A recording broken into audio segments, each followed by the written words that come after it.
E aí, pessoal, beleza? Se meu olho estiver muito vermelho, é porque caiu o shampoo no meu olho. Gente, desculpa qualquer barulho já nesse vídeo, porque eu tô gravando num hotel aqui em Maringá e tem muito barulho da humanidade, da sociedade. Eu quero fazer esse... Boa sorte pra mim, né? Eu tô aqui pra fazer um vídeo muito sincero com vocês. Eu tô com saudade também de fazer esse vídeo mais de conversa, assim, sabe? O carro do ovo passando aqui agora. Geralmente evito falar em coisas assim, vocês vão entender mais ao longo do tempo porque que eu evito falar de críticas. Mas é uma das coisas que vocês mais me perguntam, como lidar com as críticas. E eu vejo que as pessoas em geral, elas têm essa preocupação de receber crítica e não saber lidar com elas. Eu confesso pra vocês que é um processo pra mim. Eu sempre fui uma pessoa que, desde a minha infância, eu tinha dificuldade com a aprovação das pessoas. Na verdade, eu tinha necessidade da aprovação das pessoas. Então, assim, desde criança, eu não fazia muitas coisas pelo medo de decepcionar meus pais. Não era nem porque eu achava que era errado ou porque eu tinha noção das consequências. Na verdade, era pelo simples medo de meus pais me amarem menos, sabe? E eu lembro que na adolescência, eu sou filha de pastor, eu tenho mais 3 irmãos, 2 irmãs e um irmão. E na adolescência a gente bagunçava, dos meus irmãos, alguns deles foram para festas, experimentaram algumas coisas do mundo, mas eu não ia, nunca fui numa festa na minha vida e não era porque eu tinha medo do que aquilo ia trazer para minha vida, aquela consequência, ou porque eu tenho a noção de que lá não é meu lugar, eu não nasci para isso. Não, eu até tinha curiosidade, como será que é uma festa, como será que é uma balada? Mas na verdade eu nunca fui porque eu tinha medo de como meus pais iam me enxergar. Nossa, eu sou uma filha menos amada. Nossa, o que é que meus pais vão dizer de mim? Pra vocês terem noção, gente, quando teve uma fase, uma vez, que a minha irmã caçula, ela inventou de furar as orelhas dela. E nós crescemos numa igreja, tipo Assembleia de Deus, e era normal você não furar a orelha, né? Hoje eu tenho a orelha furada aqui. Mas aí, presta atenção o que aconteceu. A minha irmã caçula chegou com as orelhas furadas. Eu não lembro se foi uma colega dela, uma amiga dela que furou. Só sei que ela aprendeu. Estão assaltando um carro aí, hein? Eu até me perdi já onde é que eu tava. Tá, aí as minhas 2 irmãs estavam lá com as orelhas furadas e eu, vou confessar pra vocês, eu queria furar a orelha, tanto que eu gosto, eu tenho mais de um furo. E eu queria muito furar a orelha, só que eu tava tipo assim, mano, elas são perdidas, nossa, o pai vai matar elas. Aí do nada chega meu irmão, que é o mais velho de todos, e ele chega e ele olha e a minha irmã caçula fala, quer que eu fure uma orelha tua, só uma delas, tipo, sabe, Restart, os boyzinhos que tinha só um, tipo KLB, né? Que tinha só um brinquinho.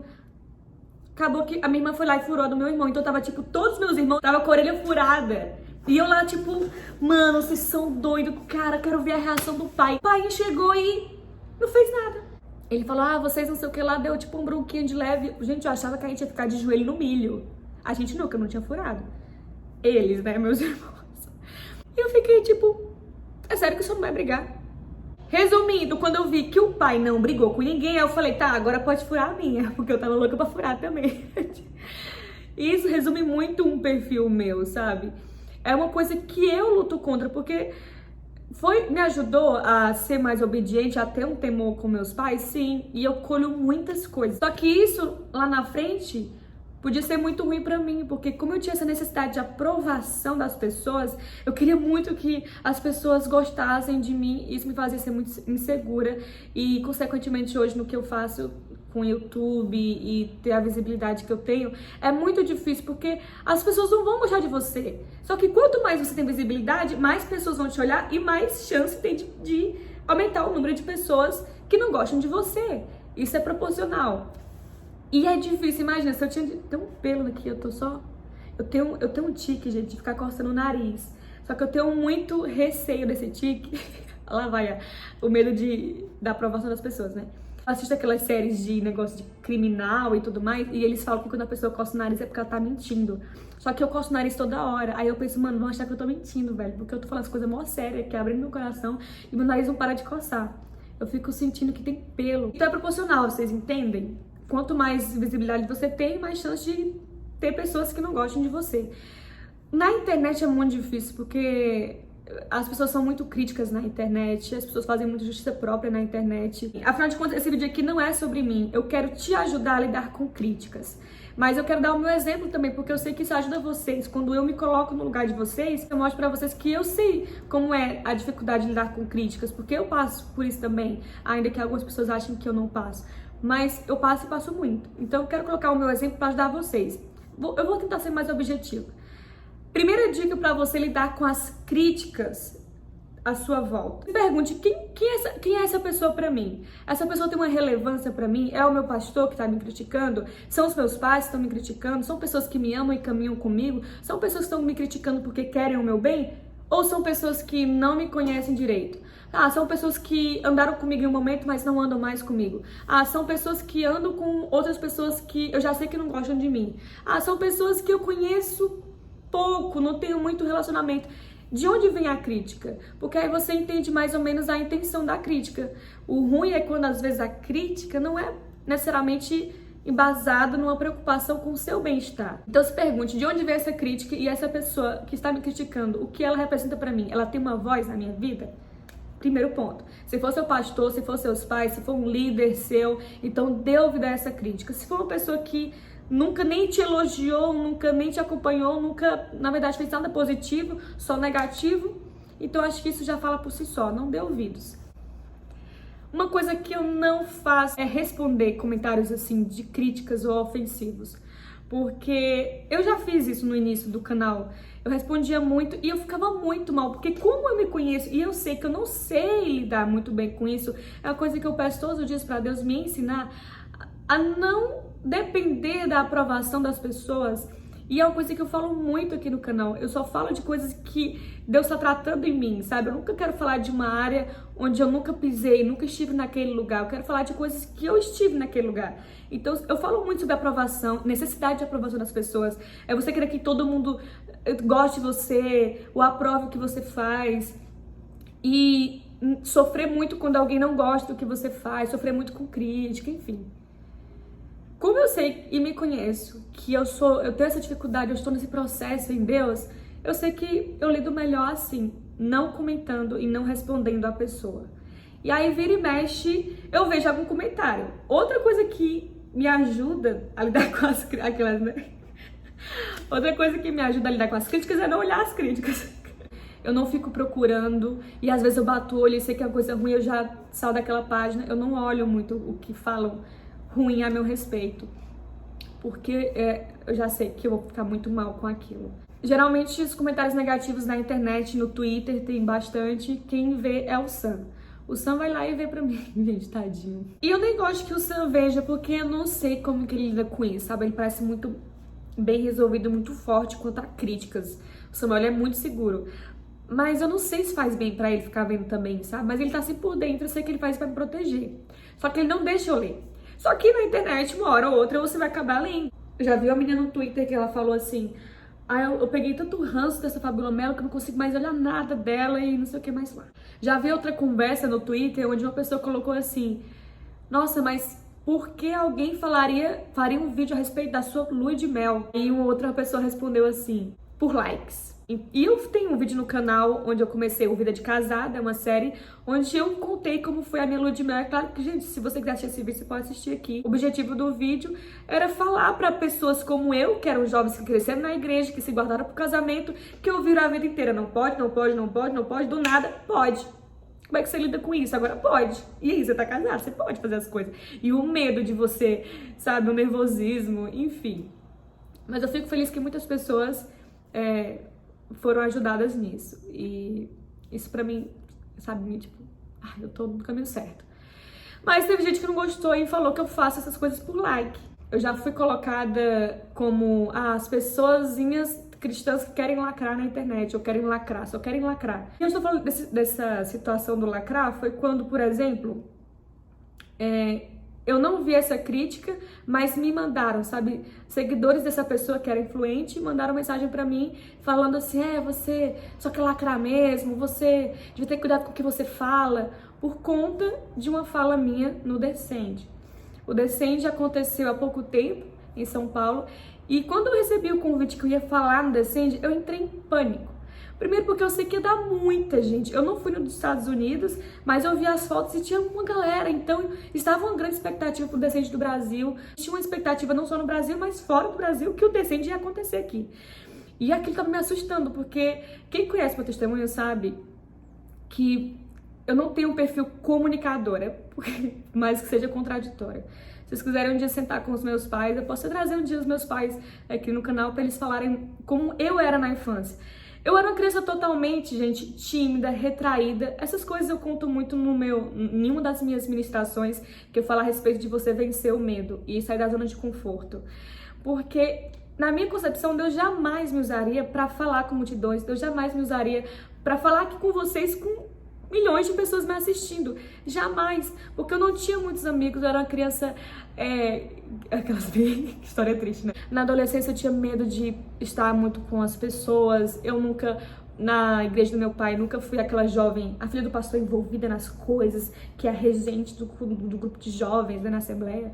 Ou era líder de alguma coisa. Não, gente, eu era tipo crente de banco. Não porque eu não entendia o propósito de Deus pra minha vida, um pouco disso também, mas pelo medo de... eu não tenho um dom, eu vou fazer o que lá na frente? Eu não sei fazer nada, gente, eu não tenho um dom. Mesmo na adolescência, quando eu criei o canal no YouTube, era porque era a minha válvula de escape, era a minha zona de conforto. Eu consigo falar aqui, eu me sinto à vontade pra falar, porque se eu errar, eu edito, se eu gaguejar, eu edito, se eu esquecer, eu edito. Aqui pra mim é fácil, eu gosto de fazer vídeo. Só que eu tenho um pânico de falar pessoalmente. É claro que hoje eu ministro, inclusive eu vou ministrar daqui a pouco aqui em Maringá. Hoje eu ministro porque eu aprendi a descansar em Deus. Não é porque eu não fico mais nervosa, é porque eu aprendi que Deus me chamou, Ele vai fazer, Ele vai se responsabilizar, eu não tenho por que ter medo. Não sou eu que vou falar, é Deus que vai falar. A minha parte é estar sensível ao ouvido, às vozes de Deus. A minha parte é me santificar e buscar a face de Deus. É Ele que vai falar lá na hora. São várias características minhas que não contribuíram para que eu tivesse esse ministério de falar para muitas pessoas. Mas Deus gosta de pregar essas peças na gente, né? Deus gosta de testar a gente, só pode, gente. Deus pega os improváveis, né? Tipo, maior adversário do povo de Israel, Golias. Quem vai derrotar? Um experiente, um guerreiro que já matou várias pessoas, um guerreiro da confiança de Saul? Não, pastor de ovelhas, garotinho. Faz sentido? Não faz, mas as coisas de Deus são assim, né? Deus usa as coisas que não são para confundir as que são. E eu tô no meio disso. Voltando pro Descende, quando me falaram que eu ia ter uma fala no Descende, eu entrei em pânico. Eu pensei, gente, eu nunca falei pra tanta gente, é muita gente, é um estádio lotado, eu vou errar alguma coisa, eu vou gaguejar, eu vou esquecer, eu não sei mais o que falar. E pra me deixar mais nervosa ainda, eu tinha 1 minuto pra falar alguma coisa. E eu falei assim, gente, Deus, me dá uma palavra, eu não sei o que eu vou dizer. E eu fiquei muito tempo pedindo a palavra a Deus e não tinha nada. E aí eu preparei uma palavra a respeito, que eu até falei ela em Brasília, que era a respeito de se o meu povo que se chama pelo meu nome se humilhar, buscar a minha face e orar, então eu sararei a sua terra, eu ouvirei a sua oração. E eu falei esse versículo lá e eu ministrei através disso em Brasília, porque eu tive um pouquinho mais tempo lá. Só que quando eu cheguei em São Paulo, em Morumbi, no estado do Morumbi, e quando eu estava no palco ali, eu senti muito falar sobre ansiedade, síndrome do pânico, que são coisas que a ansiedade eu já lidei muito com ela, já foi muito tratada em Deus.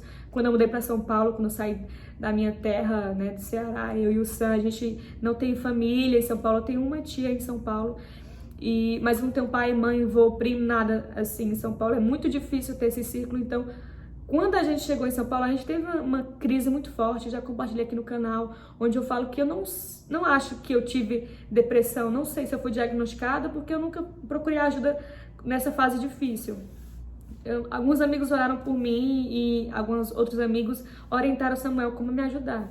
Mas, basicamente, eu falo que... Gente, eu não sei se eu tive depressão, mas eu tinha comportamentos depressivos, de não querer levantar da cama, de só querer chorar, de ter dores fortíssimas no estômago. E aí eu fui sim no médico nessa fase, por causa do estômago, e ele falou que era uma gastrite nervosa, que era por conta de ansiedade, enfim, resumindo. Eu tô falando isso porque eu sei o que é você estar num quadro de comportamento depressivo, de dor, de sofrimento, sabe? Quando eu estava no palco do Descende, eu senti de ministrar sobre isso, sabe? Me veio na hora que a nossa geração, e eu ouvi muitas pessoas falarem sobre isso em jornais e etc., que a nossa geração é a geração mais depressiva de todos os tempos. Nunca houve tantas pessoas depressivas, nunca se falou tanto de, inclusive, suicídio nas igrejas, pastores se suicidando, pastores depressivos, nunca se falou tanto sobre isso. A nossa geração é a geração mais depressiva da história. Só que naquela hora que eu estava no palco, eu senti de recusar, de rejeitar isso, pelo reconhecimento. Deus, nós podemos passar por muitas mazelas, mas nós não seremos reconhecidos como a geração mais depressiva de todos os tempos. Então, quando eu entrei e eu estava no momento de fala, foi isso que eu falei: Deus, eu creio, eu vou colocar a minha fala aqui. Santo, Santo, Jesus, hoje nós te rogamos, nós te clamamos pela cura da nossa geração. A nossa geração não será reconhecida como uma geração doente, não mais depressão, não mais ansiedade, não mais síndrome do pânico. A nossa geração será conhecida por uma geração que reflete Jesus. O Brasil não será mais reconhecido como o país da prostituição, nem da exploração sexual, mas é uma nação que é noiva, pura, remida e santificada em nome de Jesus. Ele te chama, Ele te escolheu, não tenha medo, porque não depende de você. Eu não estou falando que quem tem depressão não reflete Jesus. Eu não estou falando que a pessoa que tem síndrome do pânico, ela não reflete Jesus. Eu estou dizendo que nós passamos por muitas dessas coisas. Estamos em um mundo que já está maligno. Mas eu não aceito que nós sejamos reconhecidos por isso. Sabe como a mulher do fluxo de sangue? Ela foi a mulher que foi curada por Jesus e ainda assim ela foi descrita na história como a mulher do fluxo de sangue. É como se a gente fosse reconhecido pela nossa maior dor. Ah, lá vai a dos pais separados, lá, a menina órfã dos pais vivos. Ah, lá vai a mulher separada do marido. Ah, lá vai a menina que sofreu abuso sexual. É como se o nosso nome virasse o nome da nossa dor, sabe? A mulher do fluxo de sangue. A mulher, e pegou logo o fluxo de sangue, que era a história de dor dela, o sofrimento dela. Então tem muito isso do reconhecimento, de como você é reconhecido. Eu saio na rua, as pessoas me reconhecem como Fabiola Mello. Ah, eu assisto seu canal. Ninguém me reconhece como, filha do pastor Jessé. É muito raro, porque eu ainda sou filha do pastor Jessé, eu sou filha do pastor Jessé e da pastora Rubenita. Mas não é assim que as pessoas me reconhecem, poucas pessoas sabem disso. O ponto mais forte a meu respeito é que eu tenho um canal no YouTube. Vocês entendem a questão do reconhecimento? Não é porque eu sou reconhecida como youtuber que eu deixo de ser filha dos meus pais, pastor Jessé e da pastora Rubenita. Eu continuo ainda.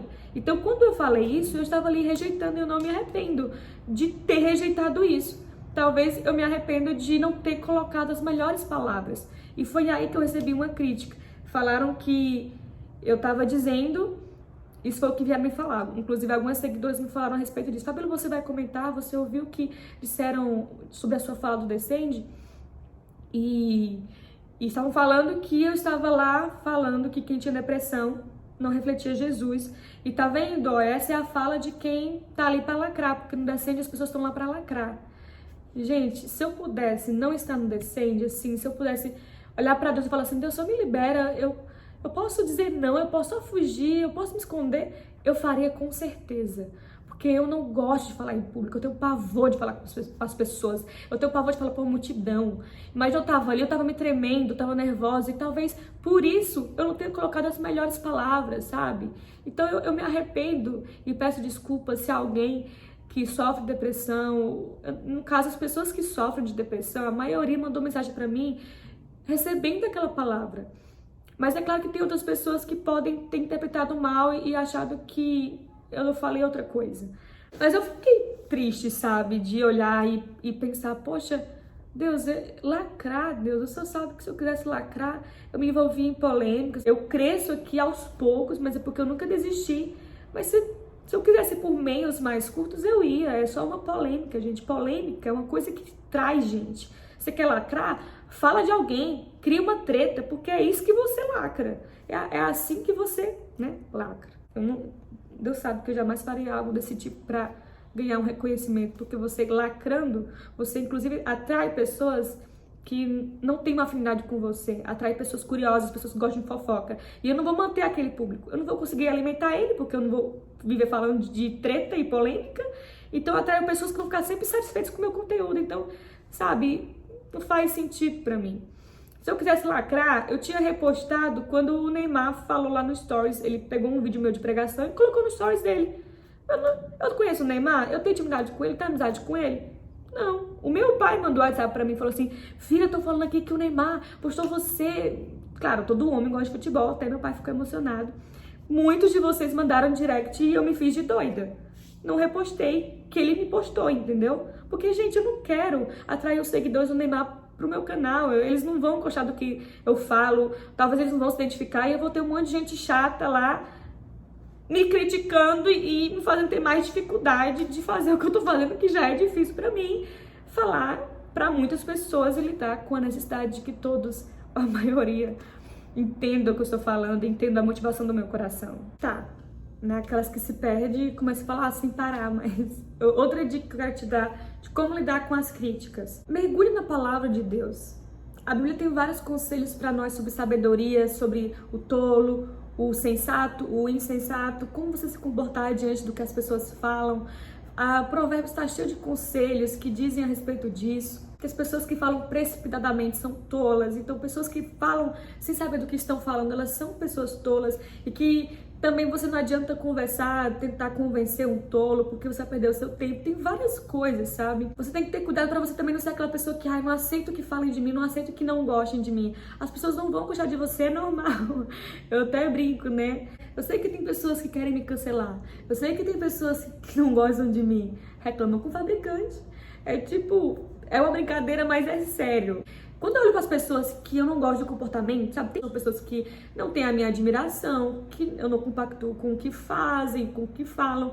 Mas eu não posso olhar para essas pessoas e esquecer que Deus ama elas. Você para pensar que Deus ama aquela pessoa que você não gosta. E o que eu tenho feito quando tem pessoas que eu não gosto e eu não tenho uma afinidade com essas pessoas, geralmente o que eu faço? Eu oro. Eu falo, Deus me ajuda, porque eu tento tirar as pedras do caminho, eu tento tirar as pedras de tropeço, de tropeiro, né? Porque ela tá com fome, feijão tropeiro. As pedras de tropeço na minha vida. Eu tento tirar as farpas, as coisas que estão me impedindo de parecer mais com Jesus.